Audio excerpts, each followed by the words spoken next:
Are you a podcaster? Maybe you've got that big idea and you're looking for a network to join. The multi-award-winning Ozcast network can get your content to eyes and ears all over the world. Join now for the first month free, and you could be featuring this sound at the beginning of your podcast. Ozcast. Simply head to ozcastnetwork.com for details. Are you a podcaster? Maybe you've got that big idea and you're looking for a network to join. The multi-award-winning Ozcast network can get your content to eyes and ears all over the world. Join now for the first month free, and you could be featuring this sound at the beginning of your podcast. Ozcast. Simply head to ozcastnetwork.com for details.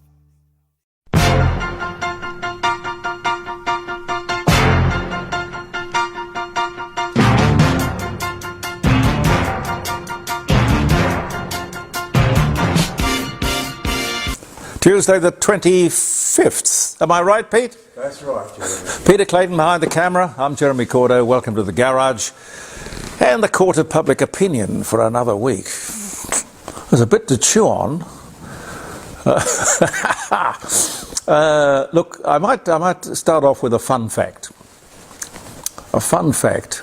If you spend a bit of time on hold, on the telephone, on hold, and you hate it, and that awful music they play to you, I tell you what, you're not alone. We spend, resentfully, 123 million, have you got that? 123 million hours a year on hold, on the phone, and that is just in Australia. Whoever came up with that? The push 1, push 2, push 3, and then you have a whole other subsection that goes on, and they'll keep you running around the mulberry bush for hours. Anyway, just there's some comfort in knowing that we are not alone, and not alone in our disgust. No cost access to a GP. Well, would have to be a winner, wouldn't it?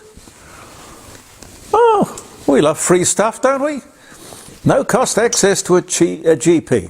Now, I can just see the 10,000 advisors gathered around Albo saying to him, let's see how the other side can knock that. Well, they, of course, immediately embraced it. But neither side is flush with details. But do we have the money? In fact, do we have the GPs? How long is it going to take to train them? And how much is that going to cost? And nothing, of course, is free. Like the renewables, we all pay, but there is an election coming.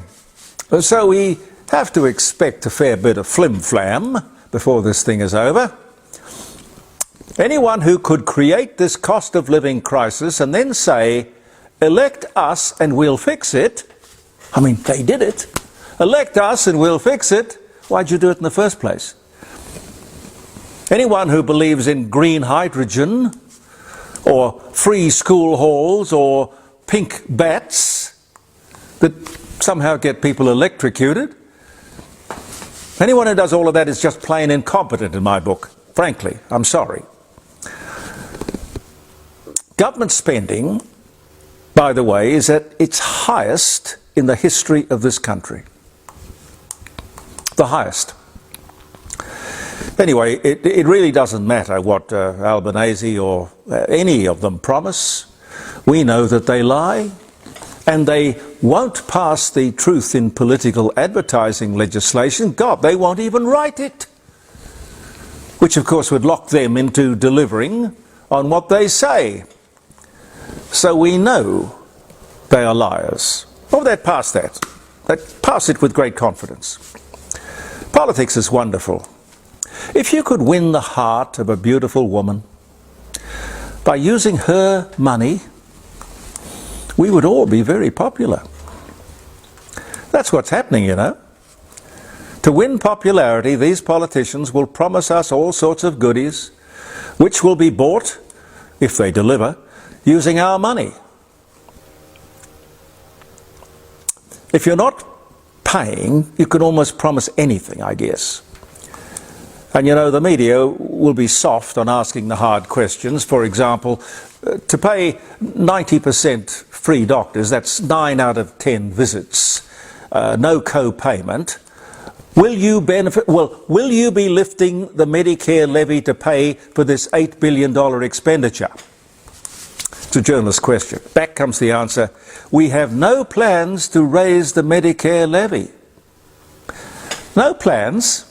Well, that doesn't mean they won't. You remember this man, Anthony Albanese, when asked hundreds and hundreds of times, will we get the legislated stage 3 tax cuts under Labor?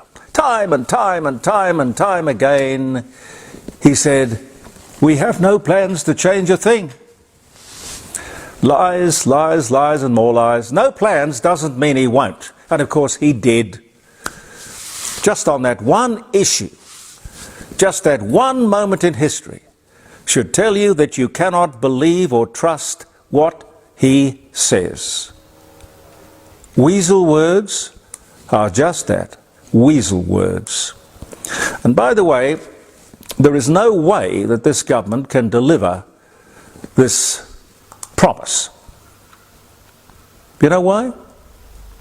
Because they can't force the doctors not to charge a co-payment. It's that simple. Look at childcare. They put all this money into childcare. Everyone gets free childcare, even if you're earning $500,000 a year. And what happens? The price of childcare goes up in sync. Same thing will happen here. Medicare, whether supported by Liberal or Labor, remember, it doesn't matter.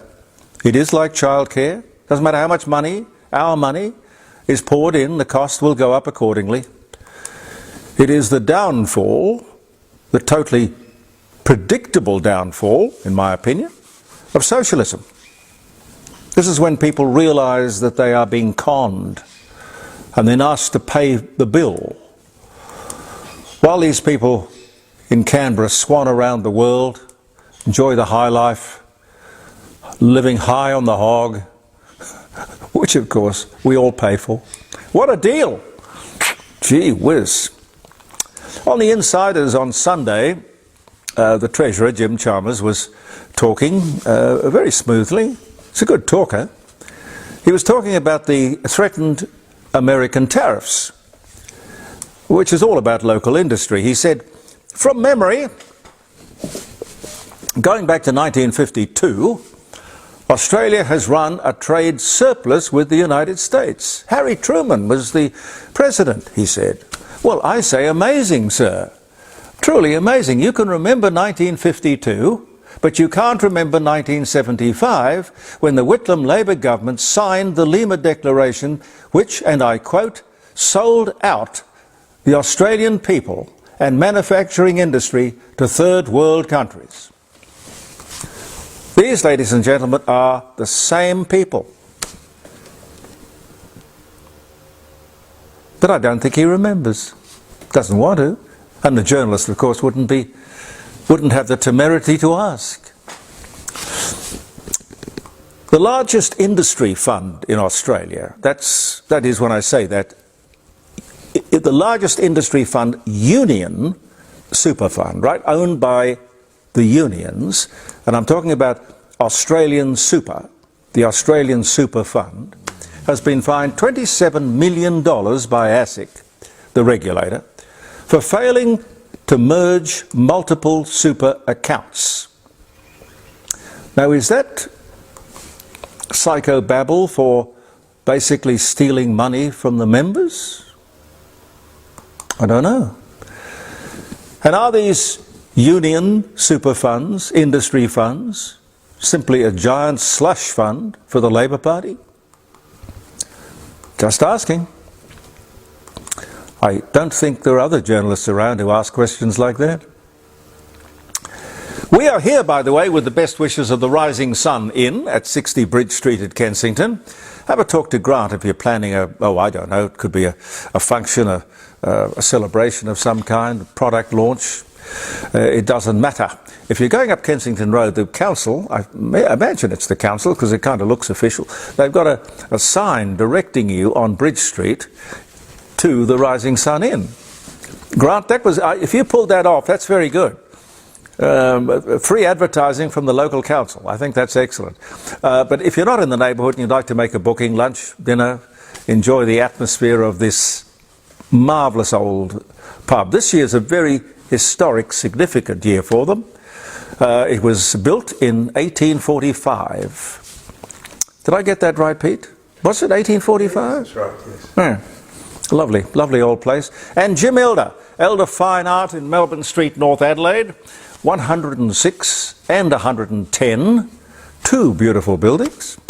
You can talk to Jim and his lovely wife Helen on 8267 2869. I memorised that, Jim. I'm very good at it. 8267 2869, yes. I have trouble remembering the studio phone number, but not yours. Anyway, at the moment he would be putting together the first auction of the year, and he's looking for paintings of international and national importance. So if you think you have one, give him a call and he'll give you a free appraisal. Let's talk about the Ukraine war. Gee whiz. What a mess. The Ukraine war and this very strange Donald Trump backflip on foreign policy. Are you a podcaster? Maybe you've got that big idea and you're looking for a network to join. The multi-award-winning Ozcast network can get your content to eyes and ears all over the world. Join now for the first month free, and you could be featuring this sound at the beginning of your podcast. Ozcast. Simply head to ozcastnetwork.com for details. The master of the deal could be doing something quite useful here. I don't know. When the clouds clear, up until now it's been the same. Day after day after day after day, terrible losses, little achieved, lots of money spent, wasted. A sort of awful First World War horror replayed in modern time. So what Trump is saying, I think, is worth thinking about. He's just not a great, he's just not a great diplomat. I mean, he might be wonderful at deals, but he doesn't know how to finesse the room, really. It comes out that he has said, give us access to half your rare earth minerals and we'll take care of your security. I mean, that's a Reader's Digest abbreviation. But that's basically what he's saying. He's also saying that the American people won't go on writing a blank check. And I think, being the President of the United States, he's responsible in saying that. The Americans shouldn't go on doing that and getting nothing back. On the weekend, just this weekend gone by, the President of the Congo, you know, the People's Republic of the Congo, God help, all these lefty socialist communist places, they're all republics. They're people's republics. Anyway, he has offered the United States ownership, not a 50-50 split, ownership of his country's minerals. You could look this up. The quid pro quo is that President Trump will have to come in and put an end to the war being waged in his country by the Rwanda-backed rebels. The Congo, by the way, holds more than half the world's cobalt and coltan, whatever the hell that is, substantial deposits of gold, copper, tin and lithium. Now, I do not see anything wrong with a simple quid pro quo. Nothing comes for free. And while you're listening to all the election promises coming up for the coming election, remember that. Nothing comes for free. A deal. You know, a deal. This is what he's offering Ukraine. You've been invited to help, okay? The Americans have been invited to help. You've got rebel gangs creating havoc in your village, or whatever. I mean, this is just like the script for the Magnificent Seven. You know that? You know, he says, we'll ride into town, guns drawn, we'll round up the bad guys, we'll get rid of them, and in return, this is what we want. Now that plot is as old as American movies. And I think that sort of arrangement is a deal. America has been the international cop on the beat for centuries and never gets anything but criticism and a black eye. Some people might say that what he's suggested to the Ukraine is extortion. Running a protection racket. But hell, I simply call it a quid pro quo deal. You need help, we'll give it to you. Here is the price. I can't see anything wrong with it. Ring me on Friday at the dining room table and talk to me about that. We'll be there from 9 o'clock till 12 around the dining room table. Frank Pengello is going to be with me. Bob Day, Senator Bob Day will be with me. Professor Ian Plimer and a whole lot of other guests too. I'm just waiting for confirmation on some of them. Here's something interesting. The state government's Office of Green Hydrogen, where the head, the CEO, earns more than the Premier. Well, shouldn't that be scrapped now that the government has abandoned the project in Whyalla? I mean, look at it. Is anyone working on supporting green hydrogen? Twiggy Forrest dropped his plans, dropped them cold. But this ideologically driven Labour government won't stop. No, no, no, no. If you were listening to the show around the dining room table last Friday, we had Professor Plimer on the phone because he was out of town. And he lectured us chapter and verse on why the whole green energy thing was wrong and a failure waiting to be announced. What do the many people employed by the Office of Green Energy actually do, apart from being paid? A couple of things that you didn't know. Dan Andrews, former Victorian Premier, Labour Premier, is now an advisor to Anthony Albanese. Wow. Why would you want advice? Stop laughing, Pete. Why would you want advice from a man who had destroyed Victoria and guaranteed the defeat of a state Labour government next time around? Odd. And, oh, I like this one. This one. Oh, hang on a sec, I'll just grab this. Because I'll never get these figures right. It's about the world population. Because Pete and I and many others agree that if climate change is a problem, it's certainly nowhere near as big a problem as world population. But anyway, I digress. The world population is 8,300,610,062. 63, 64, and counting, but you know what I mean. Okay, let's just say 8.2 billion. People born of women, 8,300,610,000, and by now it's probably 200. People born of men, 0. Wow. Feel free to fact check that if you like, but I think I've got it right. It's amazing, isn't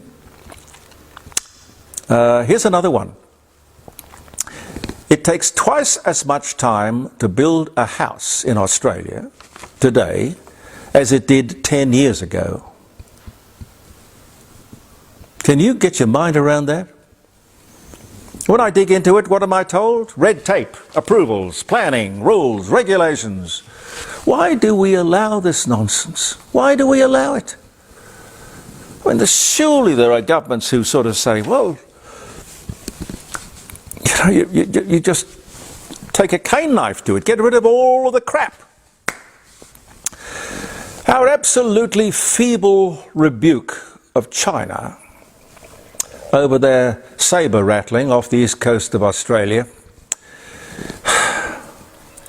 If we're looking to get respect from this most important trading partner, we have a thing or two to learn about them, and probably others. Now, you never negotiate out of fear, but you never fear to negotiate. Hard negotiating with a bully. They bully us flying in international airspace in the South China Sea, which we now officially call the North Australian Sea. But what they do, they come on down and they conduct live firing naval exercise just off the coast without any warning. What if we did that in the South China Sea or the North Australian Sea? What do you imagine they are trying to tell us in what they're doing? This is no coincidence in timing either. They're just trying to get our measure. How far can they go? Well, clearly, without the United States, the answer is all the way.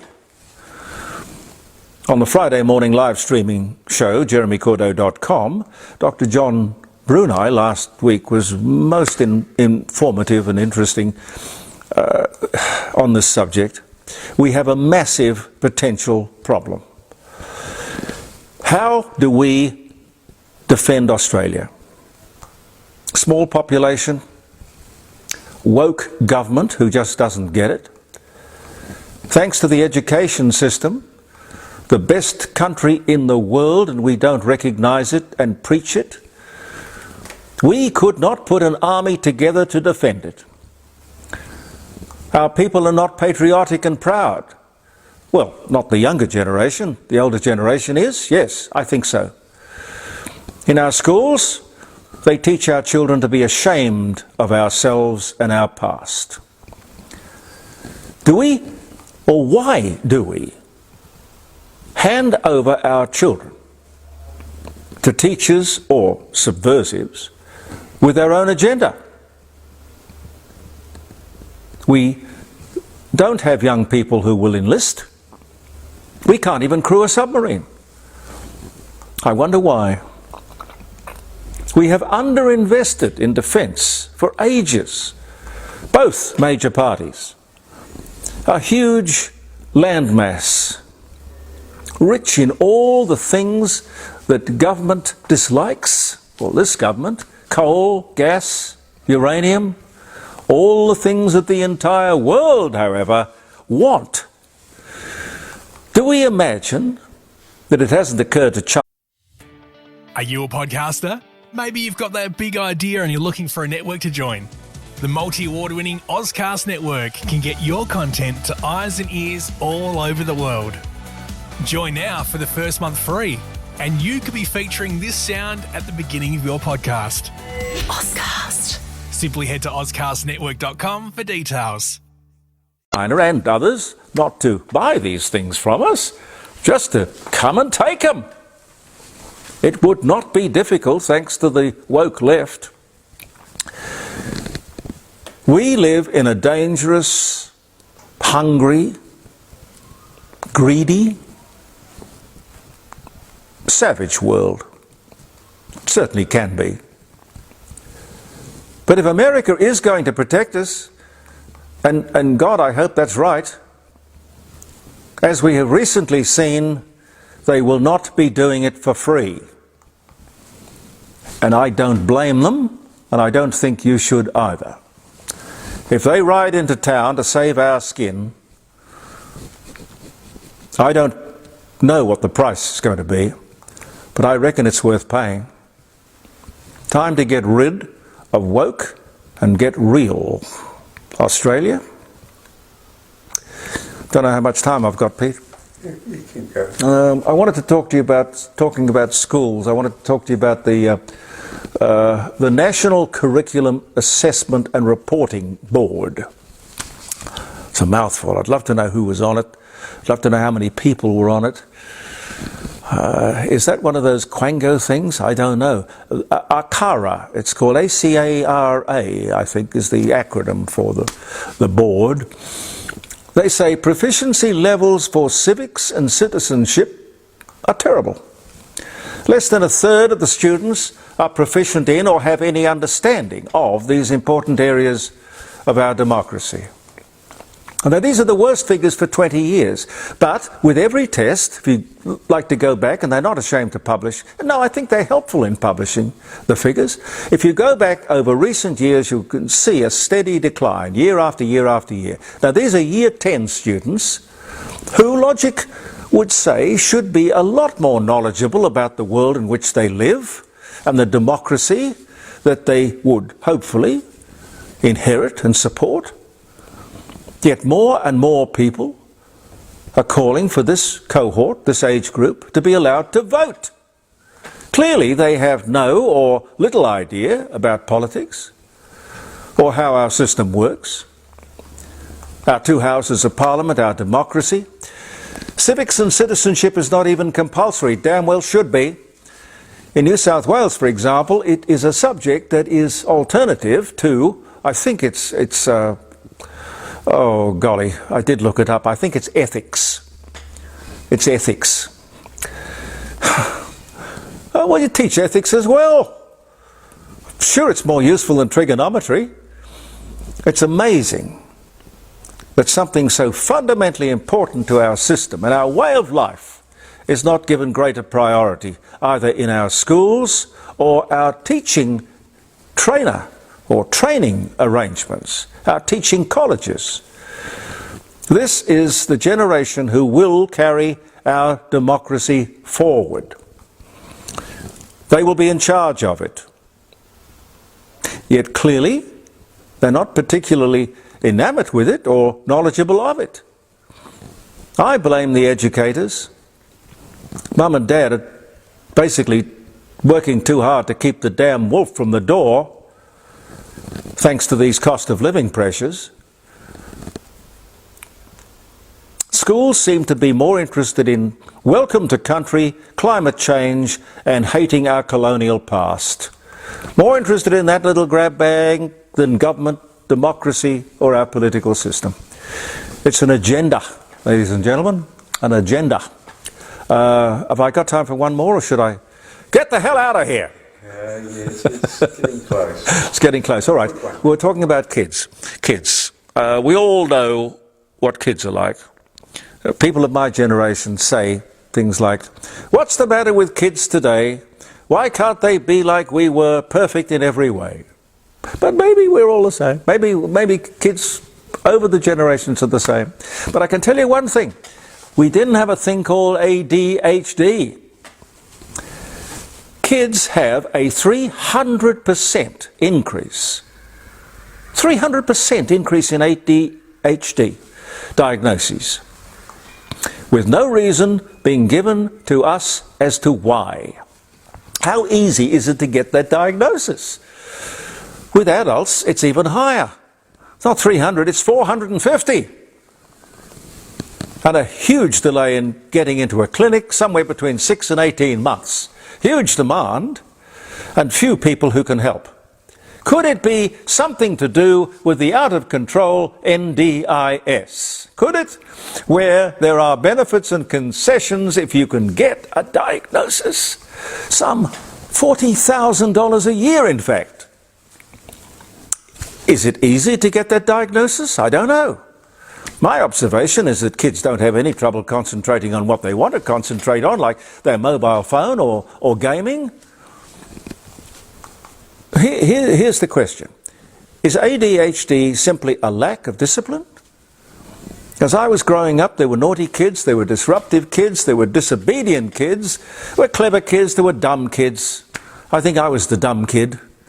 Even spoiled brats. No such thing as ADHD.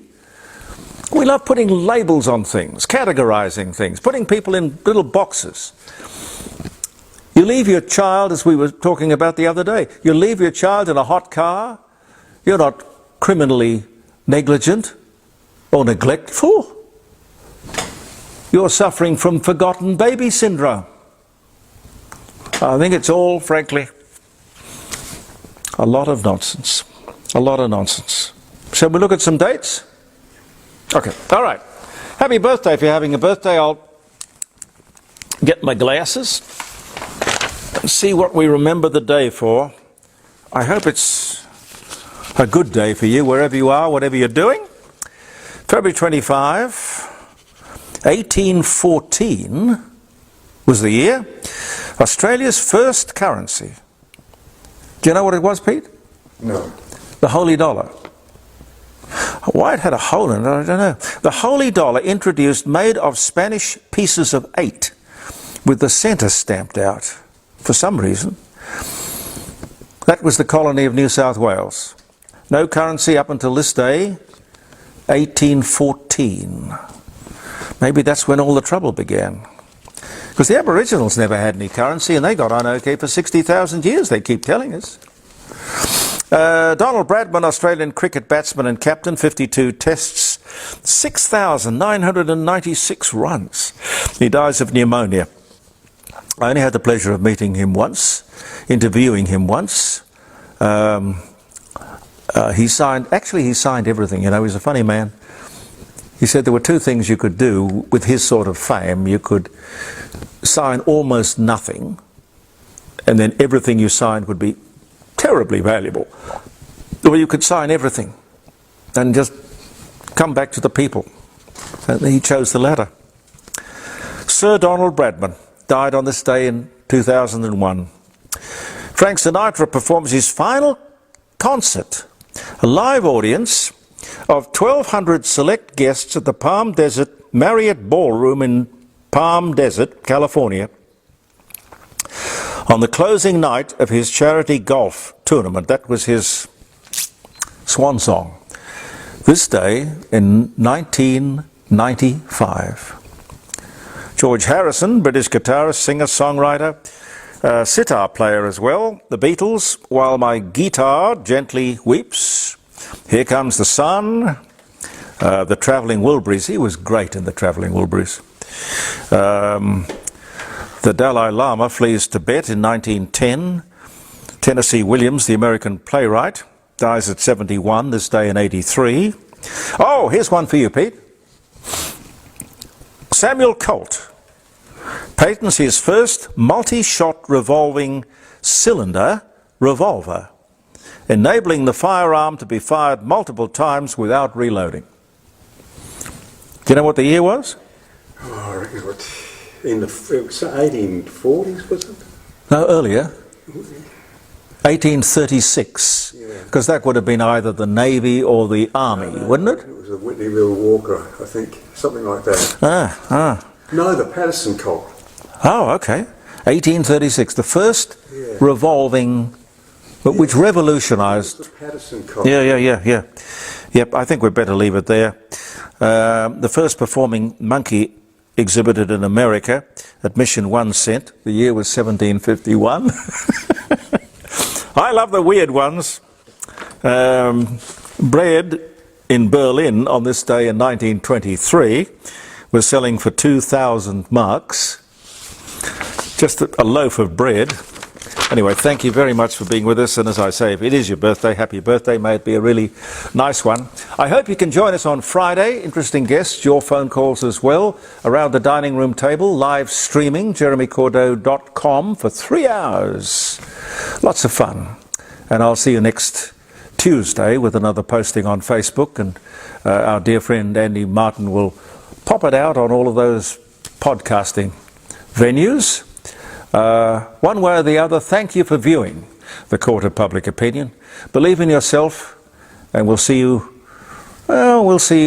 Friday and next week. Bye for now.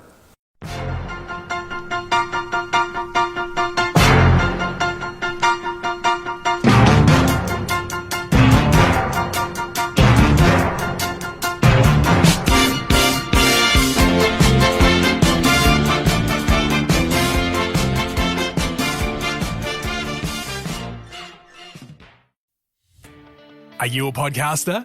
Maybe you've got that big idea and you're looking for a network to join. The multi-award-winning Ozcast network can get your content to eyes and ears all over the world. Join now for the first month free, and you could be featuring this sound at the beginning of your podcast. Ozcast. Simply head to ozcastnetwork.com for details.